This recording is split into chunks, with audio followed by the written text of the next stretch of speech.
You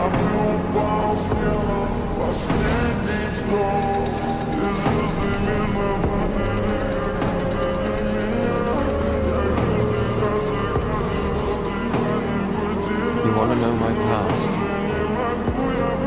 Know who I am? See what I can do. I'll show you. My name is Magneto.